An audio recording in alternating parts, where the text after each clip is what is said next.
we have coming up this coming Shabbat the parashah of Vayeishev. And I have an idea on that, which I believe is an original one. I'm not sure whether it is or not. If it is, fine. If you know somebody else said it, I'll be glad to give the credit. But what it all has to do with is that when we end a parashah, the Anshe Kabbalah, the ones who were, the Sofrim I really should say, who were involved in setting up the paragraphs, the classifications of the Torah reading, always saw to it that each parashah ended on a siman bracha, on something which was a blessing, but at least not to leave it on something which is bad, a klala, a curse, or something like that. We never like to end on that.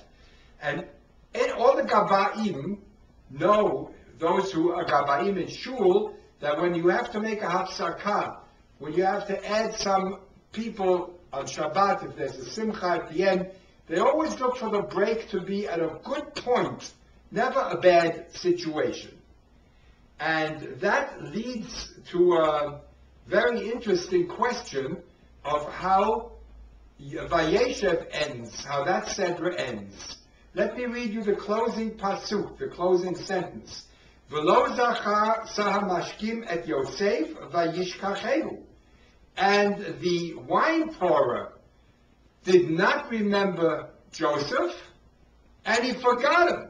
What was happening here? We know that Joseph interpreted the dreams of the wine bearer as opposed to the baker of Pharaoh, and he said, you will be returned wine pourer, you are chamberlain, whatever you want to call him, you'll be returned to your post of before, and when you are standing before Pharaoh again, please remember me, Yosef, to Pharaoh. I didn't do anything with Potiphar's wife. I'm totally innocent. Please remember me so that I could get out. Well, we know what happened. Not only did the Sarah Mashkin, the wine pourer, not remember Yosef, but the Torah is specific in putting it even more. Vayishkachehu, he forgot him. Double jeopardy. He didn't remember him, and he forgot him. And poor Yosef had to keep sitting in jail as a result of this forgetting for another 2 years. Now, you might say, is this a good ending for the Torah? And the interesting thing is that when you have a double thing like this, it reminds me of a little story about a man who was living in the Bronx, old Mr. Ginsberg. And he had his little chevra, his little group of people, in the mornings when he used to go to shul to say the prayers, and they had a little tea and biscuits after, and it was very nice. But he was all by himself, so his children said that they would do something great for him. They're all going to chip in and send him to Israel. Imagine, Mr. Ginsberg all his life wanted to be in Israel, now they're going to give him the opportunity. So they sent him off, but as it turned out, he didn't have his little group of friends there, he didn't have his little minion in the morning, his cup of tea, his donuts, and he was pretty miserable. So as they contacted him and realized this, they said, we know what the problem is. He can't speak Hebrew well. So we're going to send him to an ulpan and teach him there the language, and then he'll feel at home with the people. So Mr. Ginsberg went off to the ulpan, and after a week or two, he wrote a postcard to his children. Ani ba'aretz, tov ba'aretz. And the people from the ulpan were so thrilled, and they said, Mr. Ginsberg, the Ivrit, of course, they spoke to him. How is it that now you're so happy that you're in Israel and it's good in Israel? He said, you don't understand what I wrote. What I wrote to my children was, Ani ba'aretz, ich bin in Dred, tov ba'aretz, gut in Dred. Now you have to know Yiddish to understand this. What he was saying is, I'm in the ground. And if that isn't enough, I'm good in the ground. And that's the way it seems that the Torah, this parashah, ends, that the Sarah Mashkin not only did not remember Joseph, but he forgot him. And so Joseph, for 2 more years, sat in jail, good in jail. Is this a happy ending of the parashah? So I have an idea on this, which I'd like to share with you. We say in the Masechet Berachot that Chayav Adam Lavarech al Hara'ah, a person must bless what he conceives to be evil, the same way Sheyavarech al Tova, that he blesses on the good. So when God forbids something really bad happens, he says, Dayan ha'emet, blessed be the true judge. And when something good happens, he says, Hatova ha'metiv, that God is good and does good. So what is happening here with Joseph is very interesting.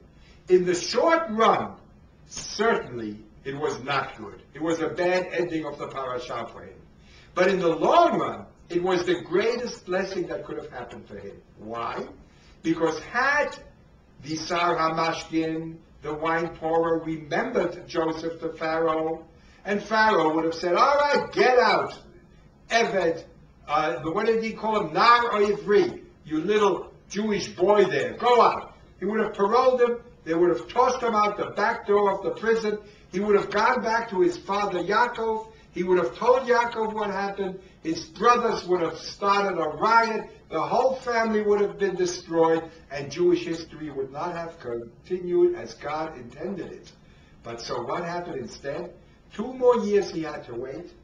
Then the Viceroy became a reality.